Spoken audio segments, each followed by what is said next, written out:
अस्सलाम वालेकुम दोस्तों, जिस तरह कि पिछली रात से देखिए जनाब अली असी अपना रशियन बच्चे लैके आए हैं। यकीन करो ले 2 दिन अपना एक दिन अलीपुर चले गए हैं, एक दिन वापस आए हैं। जो दिहाड़ी घर रेस्ट करते हैं गुजरी तो अपने साहिवाल चले गए थे अपना 19 तरीक तो हूँ 20 तरीक चढ़ गई। सुबह 2:22 हो गए जनाब। अभी अपना जो पिछली वीडियो तुम भगैड़ी बच्चे दिखाए थे 7 बच्चे जनाब अल्लाह का शुक्र है साढ़े को पहुँच गए हैं जनाब।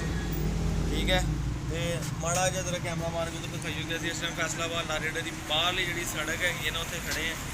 जिथे दुकाना बैठने शैट होने तो तकरीबन 2:15 बजे का सुबह का टाइम हो गया। 2:22 2:15 बल्कि 2:30 होने वाले होंगे तो जनाबे अली साडा गीत तुहानूं शौक की खातर जनाब देखो दिन करो सारा दिन साहिवाल गए हैं। तकरीबन रात 9 9:30 बजे घर पहुँचे हैं तो सोते भी नहीं हले।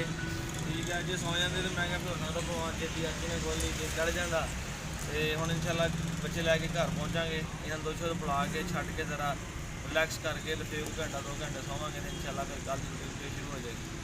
आई होप कि तुहानूं अज की वीडियो अच्छी लगेगी जनाब। जो जावांगे तुहानूं नैक्सट आके घर जाके छड्ड के बच्चे दिखावांगा। फिर डे के तुहानूं एक वीडियो चैक करावांगे नहीं तो 1 बाय 1 तुहानूं मेल और फीमेल जिहड़ा है डिफरेंस चैक करावांगे ताकि दोस्तां वीरां नूं लैण वास्ते आसानी होवे, समझण दे विच भी आसानी है कि मेल किहड़ा फीमेल किहड़ा। वीडियो एंड तक वेखो, चैनल को सबसक्राइब करो, लाइक शेयर कमेंट जरूर करो, साडे एफर्ट नूं सपोर्ट करा करो, अच्छा जिहा कमेंट्स करा करो ताकि साडा भी दिल खुश होवे। असीं इस तो ज़्यादा मज़ीद मिलणगे तो वीडियो एंड तक देखो।